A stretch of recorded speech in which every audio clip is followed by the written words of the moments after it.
pues hacemos formación, difusión, en fin, prácticamente lo que suele hacer un área que se tiene que dedicar a aspectos que son muy transversales a casi toda la organización.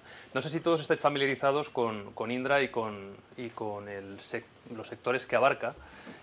No me voy a aburrir mucho porque tenéis información en todas partes, seguramente la mayoría lo conocéis, algunos de ellos, algunos de vosotros seguramente habéis trabajado con nosotros en el pasado. Pero somos una empresa de tecnología, prácticamente tenemos soluciones propias y de terceros y que implantamos para los clientes y también damos servicios en prácticamente todos los sectores de la industria. Desde el sector aeroespacial hasta el sector sanitario, financiero, oil and gas, utilities, procesos electorales.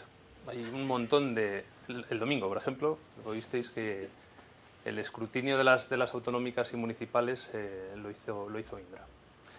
Bien, dicho esto, podéis imaginar que el portafolio, la cartera de soluciones y productos que tenemos es muy variado. Y de hecho, conseguir trasladar un mecanismo de gestión de riesgos que sea homogéneo y global para la compañía es un reto. Entonces, ¿cómo resolvemos ese reto? Pues atacando los riesgos a diferentes niveles. Tenemos riesgos que van muy vinculados a la labor técnica que se desempeña en los programas. En muchas ocasiones incluso vienen impuestos por estándares, como la norma APICAL en defensa o como otras normas y estándares de ISO que tenemos que cumplir, o incluso por requisitos de clientes. Esos, lógicamente, se atacan en los sectores de negocio que están especializados. Tenemos una capa intermedia, que es donde nos hemos posicionado para ser muy homogéneos, que es la capa de gestión. Cuando hablamos de gestionar, por supuesto, hay diferencias sobre cómo podemos en un momento determinado manejar un programa de 5 años que incorpora a lo mejor un prototipado de un nuevo sistema, un radar, por ejemplo, de una torre de control, cómo lo vas a diseñar, a fabricar, hacer las pruebas, llevarlo al site, ponerlo en funcionamiento y mantenerlo. Eso sería casi un ciclo de vida de producto completo que tiene un ciclo de gestión determinado, un ciclo de vida de desarrollo. Y luego podemos tener a lo mejor un servicio de outsourcing que pueda ser la externalización de la función informática de una gran compañía, que también se lleva a cabo y no tiene el mismo ciclo de vida. Entonces, el ciclo de vida de gestión lo bueno que tiene, o los riesgos desde el punto de vista del ciclo de vida de gestión, es que homogeneiza todo eso y nos permite tener análisis comparables. Antes, me voy a apoyar en lo que has dicho antes. En la raíz del riesgo está la incertidumbre, y la incertidumbre viene porque el mundo es tan complejo, lo decías tú, que es imposible que tengamos una percepción y un alcance de cualquier evento que pueda suceder en el proyecto en el que estamos trabajando. De hecho, virtualmente podría suceder cualquier cosa, como decía Vicente antes, o en una semana o en 5.000 años. Por supuesto, cualquier cosa y en cualquier momento. Entonces, como somos seres humanos, somos seres finitos, tenemos una visión acotada de la realidad, lógicamente tenemos que abordar la incertidumbre pues, con las mejores herramientas que tenemos. Y has hecho mucho énfasis en la prevención y me gusta, porque realmente esa es la clave. Yo sí que digo, y lo voy a decir aquí, es políticamente incorrecto que en sociedades latinas, y nosotros estamos en el sur de Europa y somos razonablemente latinos, Indra trabaja también con muchos países de Latinoamérica, no tenemos esa sensación de prevención tan arraigada como tienen otras sociedades. Por poneros un ejemplo, en Centroeuropa, Alemania, Suecia, Noruega, las compañías de seguros son las que tienen la pasta. Y de hecho son las dueñas de los bancos. Sin embargo, en un país como España, los bancos son los dueños de las compañías de seguros. No sé si es el caso de Mutua Universal, creo que no, pero en muchas ocasiones sí sucede así. Lo digo para que penséis en el cambio, el calcetín dado la vuelta, ¿no? Un poco... Entonces, dicho esto, hay que trabajar duramente en que las personas que trabajan con nosotros, sobre todo en el ámbito nuestro en Indra, tenemos también, tenemos presencia en 41 países y estamos en Alemania y estamos en el Reino Unido y tenemos clientes en Estados Unidos, países que tradición anglosajona y nórdica que nos obligan también a ir en una determinada línea, pero digo, gran parte de nuestro negocio proviene de tanto España y Latinoamérica fundamentalmente. Entonces, tenemos que trabajar mucho con nuestros profesionales para que anticipen, para que prevengan, para que se pongan delante. Entonces, este plan B que les pedimos, que es el plan de riesgos, para nosotros es un trozo del plan de proyecto y no es el más pequeño, pero casi les tienes que, en ocasiones, exigir que lo hagan, cuando debería ser una cosa natural. Bien. Nuestro objetivo en la gestión de riesgos es evitar las situaciones de amenaza. Sabéis que hay normativas de gestión de riesgos, como la nueva norma de riesgos de defensa o que habla, por ejemplo, de que el riesgo tiene dos vertientes. El riesgo no es ni bueno ni malo, es algo que es incierto y puede sucedernos. En las sociedades latinas pensamos que el riesgo es siempre malo. Eso es algo que nos va a pasar y que vamos a tener que reaccionar porque es siempre malo. Pero no es cierto. Una situación de riesgo lo único que reconoce es que no tenemos toda la información y, por tanto, podría suceder algo bueno. Es decir, lo que vemos como una oportunidad, que sería la cara amable del riesgo, también nace de una incertidumbre o de una situación que no hemos podido controlar. Nosotros, sin embargo, en la gestión, obviamente estamos en una compañía que está en el IBEX, tiene que ser rentable, tiene accionistas, tiene una serie de stakeholders que están esperando rentabilidad. Nos centramos en minimizar los efectos negativos que puedan existir para nuestros contratos, proyectos, clientes. Entonces, estamos realmente cerrando la mirilla y enfocándonos en la visión tradicional del riesgo que comentaba antes, que es disminuir o evitar los efectos negativos. Bien, este es nuestro proceso. Bueno, aquí parece que es como un montón de pompas de jamón que han ido pegándose a la pantalla, pero es el proceso de gestión de riesgos, que no es nada nuevo, todos seguramente lo conoceréis, tiramos de manual. Nosotros seguimos en la gestión de riesgos, estamos muy alineados con la guía de gestión de proyectos que publica el PMI y bueno, pues habla de siempre de lo mismo, una identificación previa.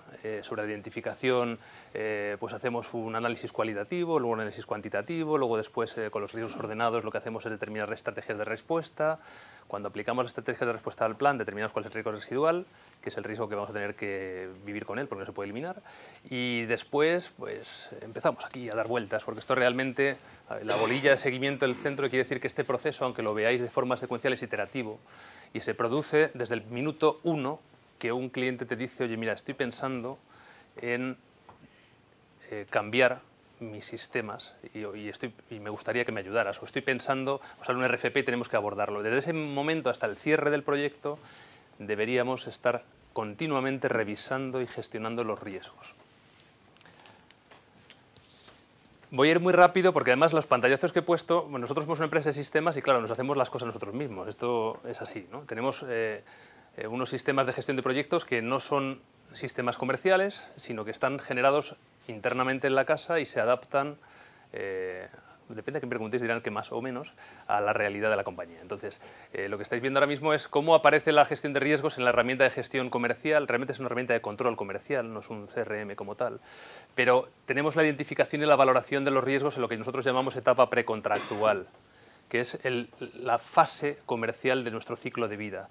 Tenemos una metodología de gestión que ataca para nosotros el proyecto, que es la unidad básica de creación de valor.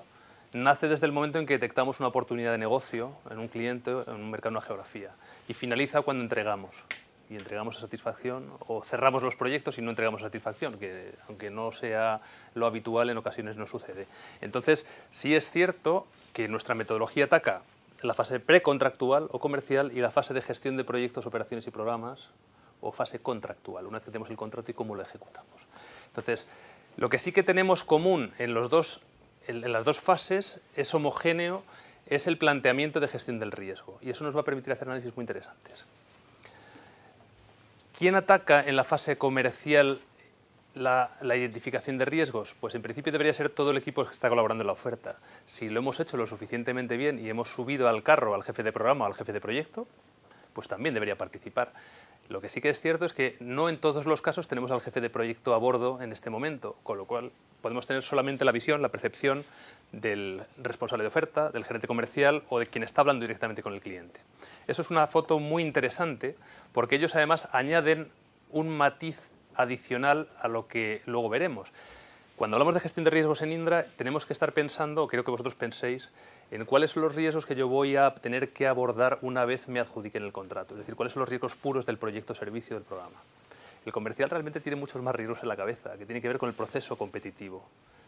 Si estoy yendo con un determinado partner que se tiene una solución potente, cómo me puedo posicionar mejor frente al cliente, cómo consigo más información de este fabricante que tiene una solución que me encaja perfectamente con las condiciones del pliego, etc. Entonces, esa visión de riesgo que se proporciona esta parte, nosotros la hacemos transcurrir a lo largo del ciclo de vida de gestión, de manera que cuando el jefe de proyecto arranque su proyecto, si no ha estado embarcado antes, tenga esa información de base también. ¿De acuerdo? Aquí no somos demasiado prolijos. Estamos hablando de la etapa de valoración de riesgos precontractuales.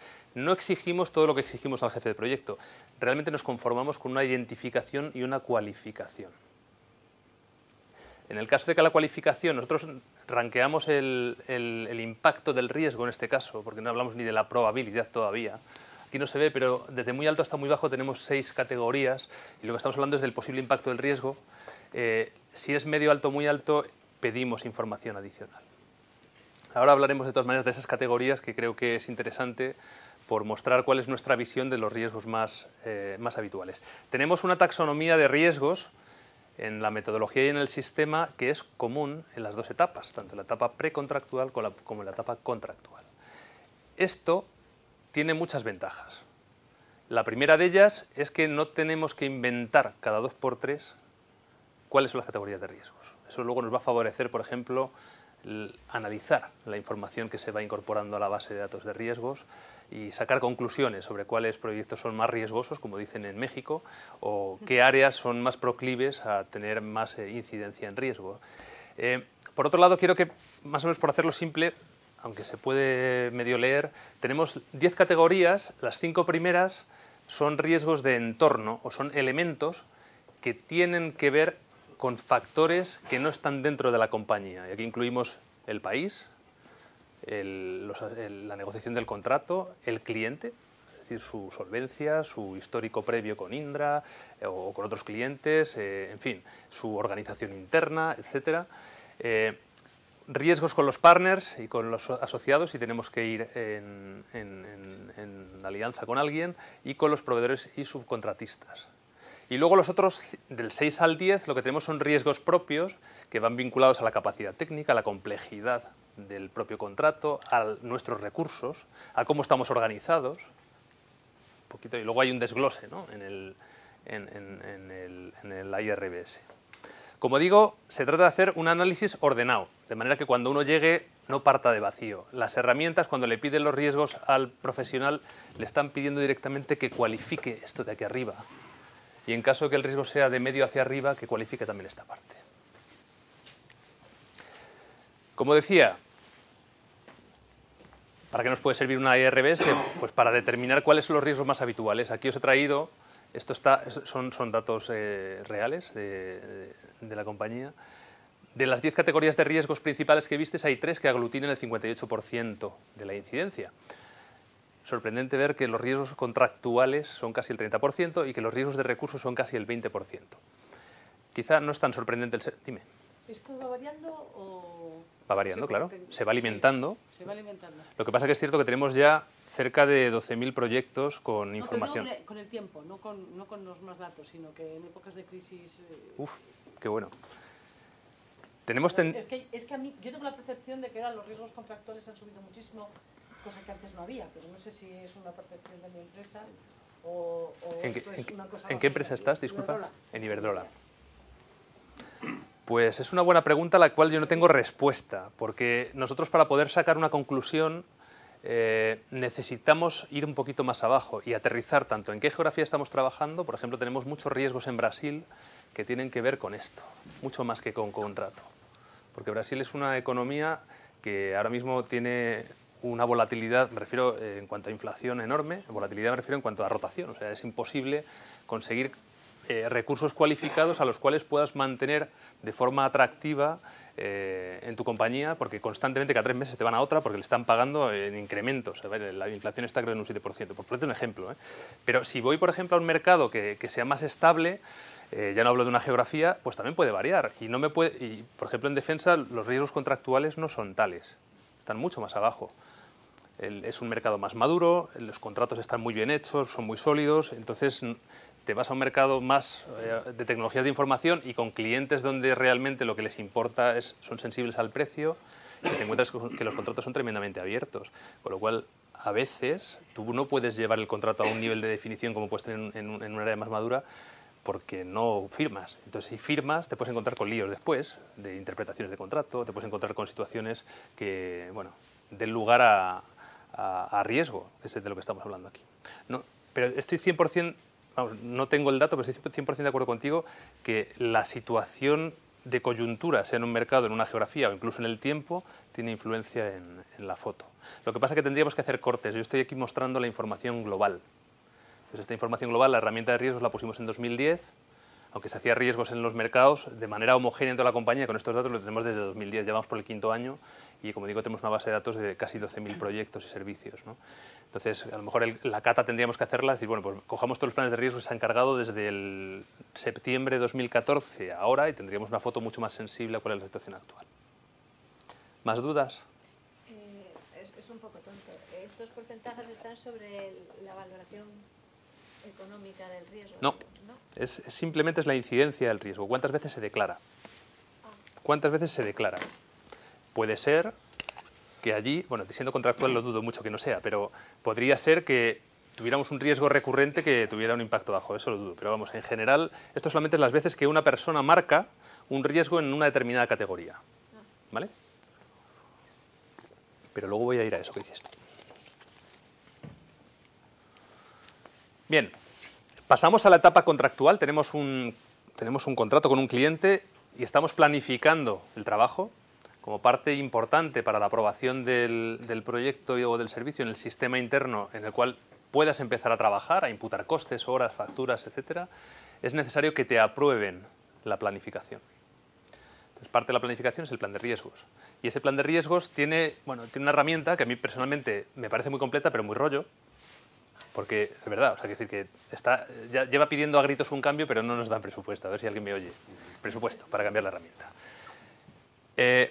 Trabajamos con todos los conceptos que se han tocado hasta ahora en la presentación, salvo el apetito al riesgo, que todavía no tenemos. Pero vamos, trabajamos con la tolerancia, con la causa raíz, trabajamos con las estrategias de mitigación y sus costes, con los umbrales de riesgo. Tenemos matrices que son muy simples, en este caso son 3×3, pero trabajando en los 3 elementos de la restricción triple gestión de proyectos, alcance, coste y calendario. Definimos responsables de riesgos, en fin. Hay un trabajo bastante interesante que se lleva aquí. Al jefe de proyecto se le pide que por cada riesgo que identifica en la IRBS anterior detalle en qué consiste ese riesgo. Y ese detalle, esto viene ya precargado, la descripción se le pide un efecto, se le pide cuál es la causa posible del riesgo. Si en este punto lo sabe, que asigne un propietario del riesgo que puede hacerse cargo y luego que lo cualifique, elaborando que la probabilidad de ocurrencia, entre bajo, medio y alta, eso es un poco ahí. De hecho, lo que nosotros estamos haciendo aquí, no olvidemos que nace de lo que todos los manuales llaman tolerancia al riesgo o sensibilidad al riesgo. Voy a poner un ejemplo muy tonto. Hay personas en todos los ámbitos de la vida que no tienen ningún problema en ponerse un chisme de esos, un traje de los que se vuelan y tirarse y pasar por debajo de una piedra. La sensación de riesgo que pueda tener esa persona con respecto a otro que va como nosotros con traje y tal, pues es muy diferente. Hay algunos que son auténticos Indiana Jones de los negocios y otros que se lo piensan y lo miden todo mucho. Entonces esa tolerancia al riesgo se traduce aquí y tú no lo sabes. Tú no sabes cómo de sensible es uno u otro. Para eso lo que hace falta es realmente una visión desde fuera que trate de verificar, como decíamos antes, si el plan de riesgos es sólido, si se sustenta realmente en una causa, si se está aportando una información fiable o simplemente lo que están poniendo en muchas ocasiones en el plan son sus temores o incluso realidades. Hay veces que ponen unos riesgos, cuestiones que ya no son riesgos, sino son problemas, los tenemos enfrente y hay que reaccionar en ese momento para poderlo resolver. El riesgo es siempre un evento en el futuro, es algo que no ha sucedido todavía y que está por suceder. Lo que estamos evaluando aquí es qué pasaría si. ¿De acuerdo? Entonces hay muchas ocasiones cuando tienes a 3.500 jefes de proyecto, cada uno de su padre y de su madre en un montón de países, al final te das cuenta de que la interpretación que se puede hacer aquí, a pesar de que trabajamos mucho comunicando, difundiendo, formando, pues el factor humano influye sin duda. El resultado de lo que habéis visto antes, riesgo por riesgo, es nuestro plan en el fondo, al estar en un sistema, se parece más a un registro de riesgos que a un plan en sí, pero incorpora la información necesaria para poder actuar. Entonces lo que queremos es, primero, tenerlos tabulados, porque ya los estamos asociando a una categoría determinada, tener una descripción que refleje razonablemente bien en qué consiste ese riesgo y una vez habiendo evaluado la triple matriz, su impacto y probabilidad en calendario, coste y alcance, calculamos una severidad, lo que nos da realmente un ranking de los riesgos que están en el programa. Esto se reordena de forma que, al final, si tienes un programa complejo, es muy posible que tengas una lista de riesgos de este calibre y no tengas ni tiempo ni recursos para poder hacer frente a todos. Entonces, al final, simplemente por un tema práctico, escoges aquellos que necesitas atacar por su impacto y los otros los puedes meter en lo que llamamos la lista de vigilancia o la watch list. Creo que viene ahora, y si no ahora lo cuento, bueno, da igual. Bueno, esto es lo que acabo de decir ahora mismo, el coste, alcance y la severidad. Hay un aspecto, ahora viene ahora, hay un aspecto muy importante cuando nosotros definimos el riesgo. En este caso estamos ya trabajando con un riesgo que ha sido evaluado previamente. Se le pide al responsable que realice una selección de estrategias de respuesta que, como comentábamos en la ponencia anterior, pueden caer en cualquiera de las 4 categorías de aceptar, evitar, mitigar o transferir. ¿De acuerdo? Entonces, una vez que nosotros hemos decidido que vamos a hacer, por ejemplo, con el aceptar, no hacemos nada, aceptamos el riesgo, se queda tal cual, pero si utilizamos una de las otras 3, que en principio lo que tienen que hacer es o bien minimizar la probabilidad de que el riesgo ocurra, o bien en caso de que ocurra, minimizar su posible impacto, incluso podemos determinar acciones de contingencia, las que salían en la pajarita a la derecha. Todo eso al final tiene que impactar el riesgo de alguna forma, y posiblemente, si estamos atacando a su probabilidad, la probabilidad que estimamos en su momento y que nos llevó a un rojo en calendario puede bajar y pasar a un amarillo.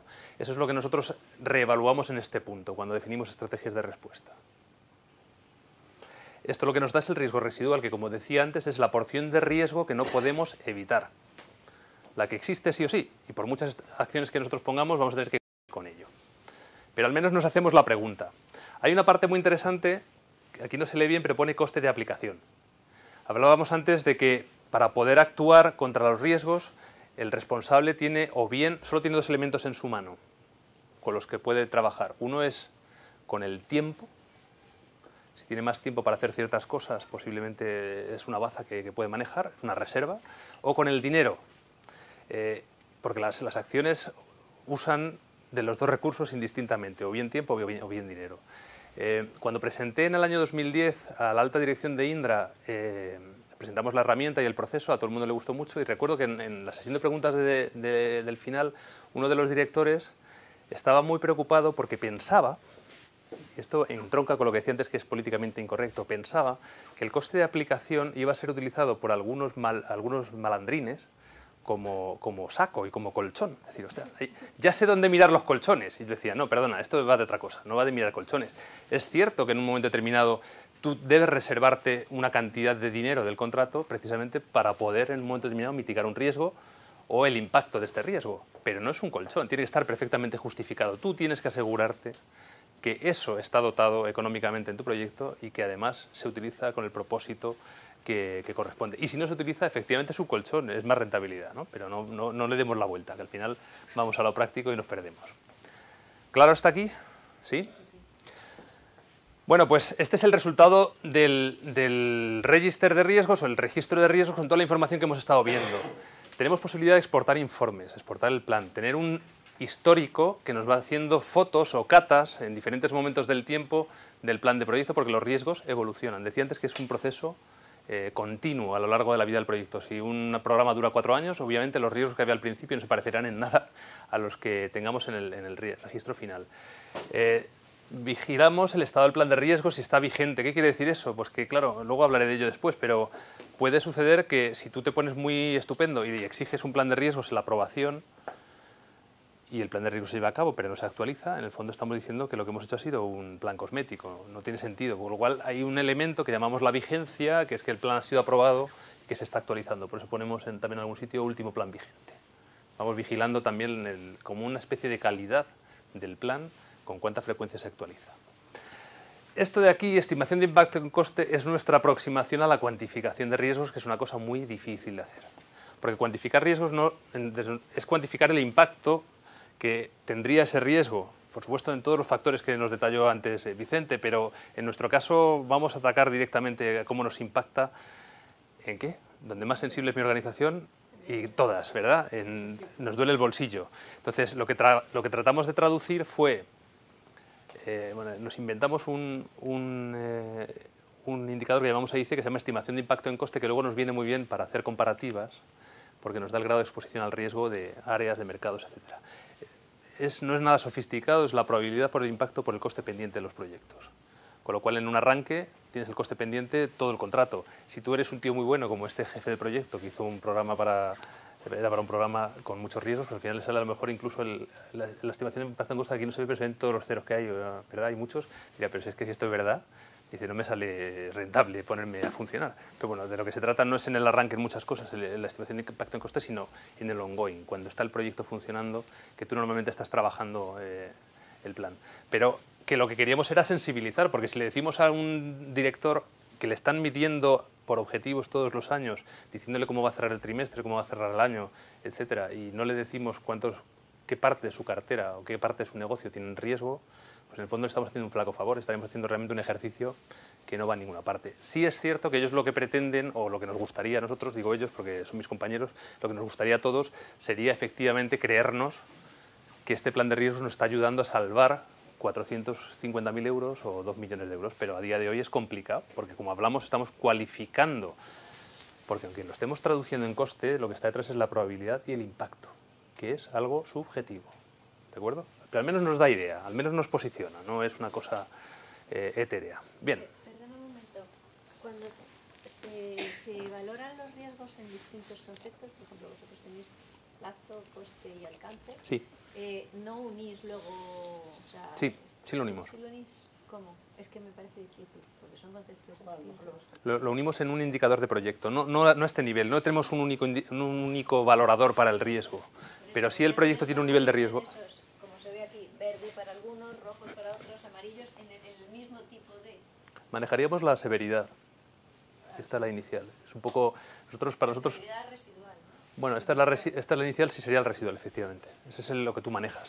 Y un sumatorio de severidades te podría dar un ranqueo, pero estamos manejando un indicador. Realmente, luego, en el sistema de proyectos, donde podemos ir viendo cómo está cada uno respecto a riesgo, tenemos indicadores que también son semafóricos, y un indicador rojo, pues seguramente quiere decir que ese proyecto tiene determinados riesgos de alto impacto, de alta probabilidad, y que tienen más relevancia que otro que está en amarillo. Eso sí lo hacemos, ¿eh? Lo que pasa es que en este punto no nos interesa, porque esta es la herramienta del jefe de proyecto para hacer un análisis concreto de su trabajo. Entonces no queremos darle una visión agregada. La visión agregada es para otros, bien para el responsable de la unidad, para el responsable del mercado, en fin.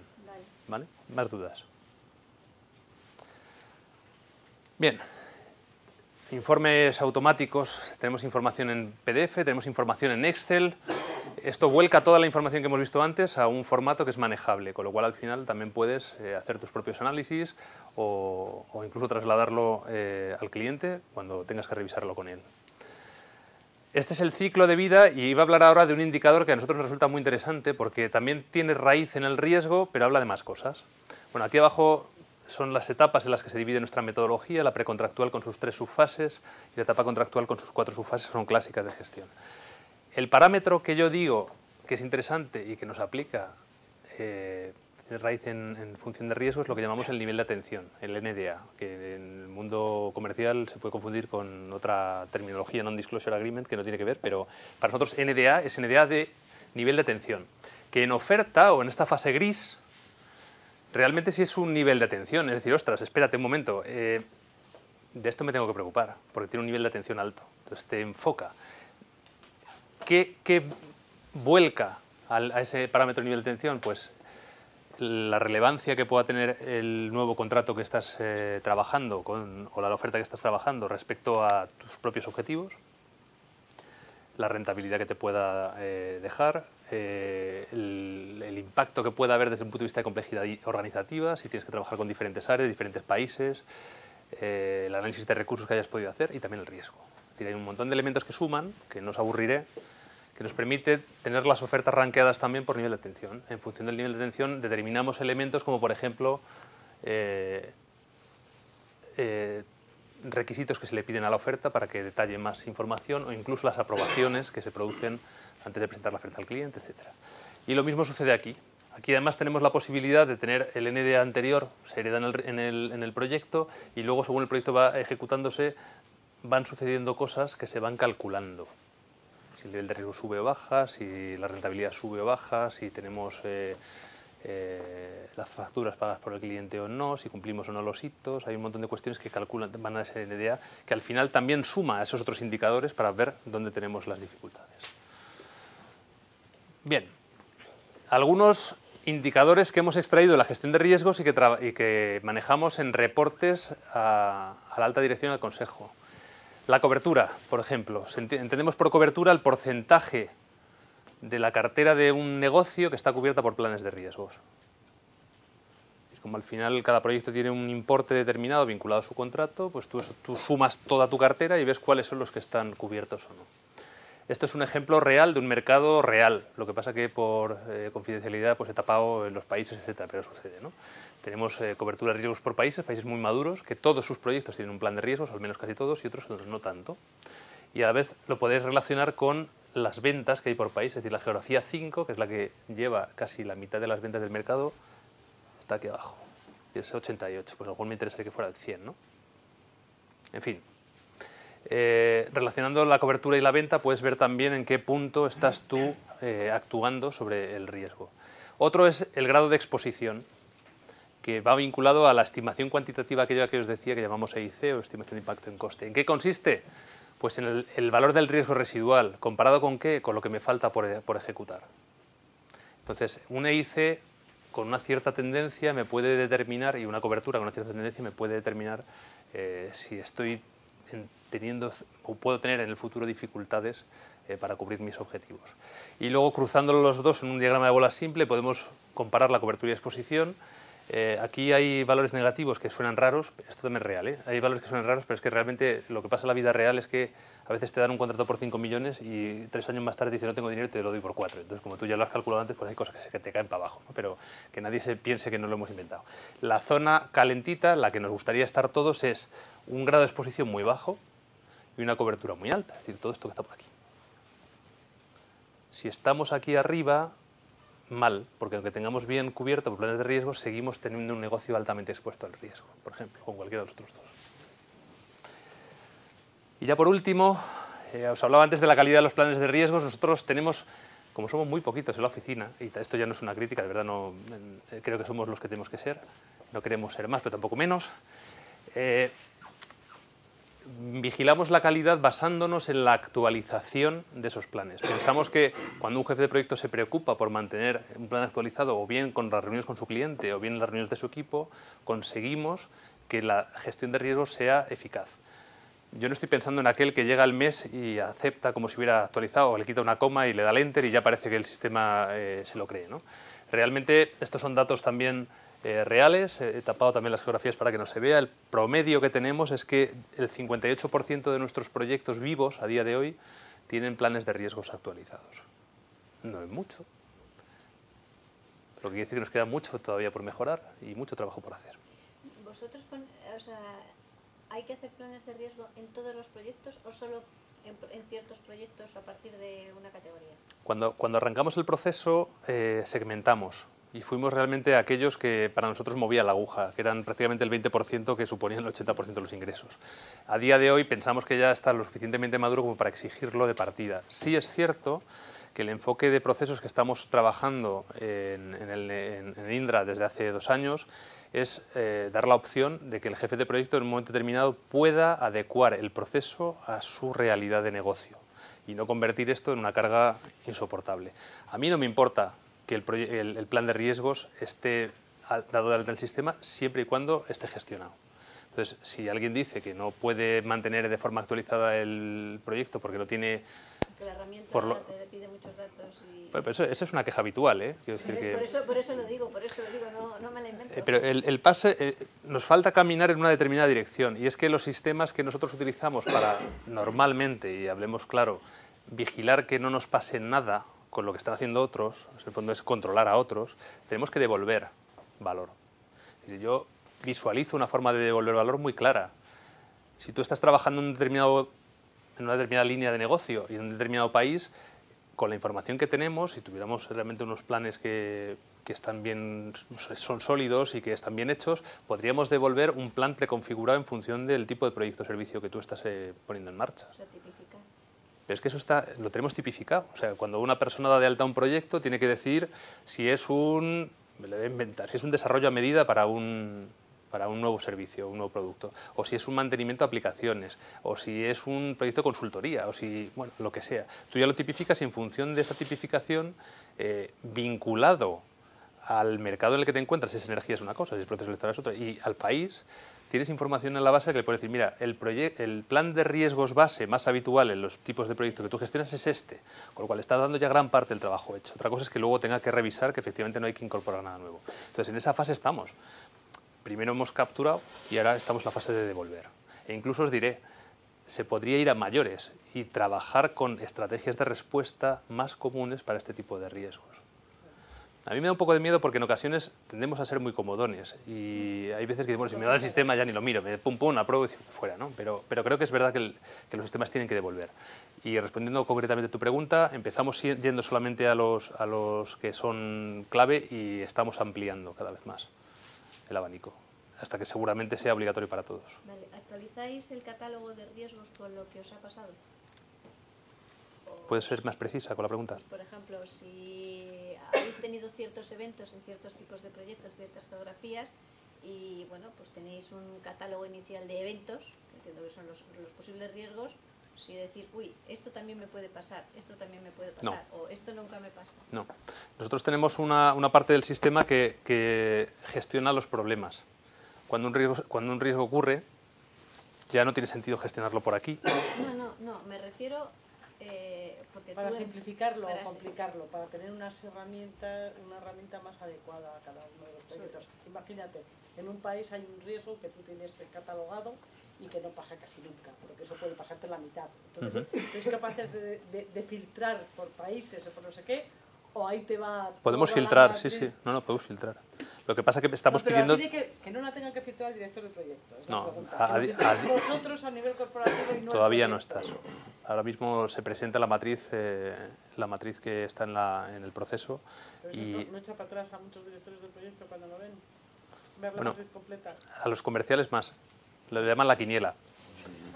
Me toca rellenar la quiniela porque en el fondo le salen unas 10 categorías y entonces... No, que además luego cuando hay que cuantificarlo... Hay algunos que sí vienen precargados. El riesgo país es obvio que se puede precargar. Todo el mundo sabe que se puede hacer mejor negocio con Australia, con Nueva Zelanda, que con Siria o con... Digo, teniendo en cuenta la foto actual, ¿no? Por ver un ejemplo extremo, ¿no? Pero eso es fácil de decir. Pero también tendríamos, por ejemplo, con los clientes, tenemos mucha información de qué clientes normalmente pagan bien, son solventes, no están en una situación difícil, etcétera. Porque eso es público, es una información casi pública. Pero hay otro tipo de información que a mí eso me parece para nota, ojalá. De momento no lo tenemos. ¿Más dudas? Sí, en el campo este de los riesgos que tenéis, ¿vale?, establecido, por ejemplo, un cambio político en un país, ¿de acuerdo?, que de pronto cambia y te pilla justo en un proyecto a medias y dices, bueno, no tenía o sea, el país era políticamente estable y de pronto sabes que con las nuevas elecciones o con un golpe de Estado, y dices, claro, ha cambiado. Eso se actualiza, cambia... El plan no cambia hasta que tú lo cambias. Lo que sí que cambia es la base de datos que alimenta esa información. Es decir, si se produce, como comentas tú, un evento que automáticamente dice, oye, mira, en este país era bueno hacer trabajos hasta antes de ayer, pero hoy ya no. Pues entonces, a partir de ahora, todos los que vayamos creando ya van con esa información y los anteriores habría que ir... todo el mundo es consciente, de todas maneras. El riesgo de ese país entonces justo se cambia. Sí, ya... sí, además se cambia a este nivel, ¿eh? Aunque tenemos una subcategoría que habla de riesgos políticos, económicos, sociales y culturales, etcétera, legislativos y tal, se cambia a este nivel. O sea, no se da opción a que en un momento determinado alguien se pueda perder la subcategoría.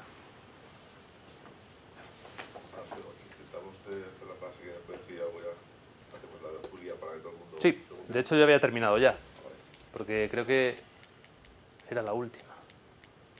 Pero tienes razón, estoy dinamitando la segunda parte. No. Perdón. Lo que digo Nosotros, es que, no tú. No, lo que yo digo es para que luego tengamos facilidad a todo el mundo. Y Me parece, tienes toda la razón. Disculpadme. Pues un placer, chicos.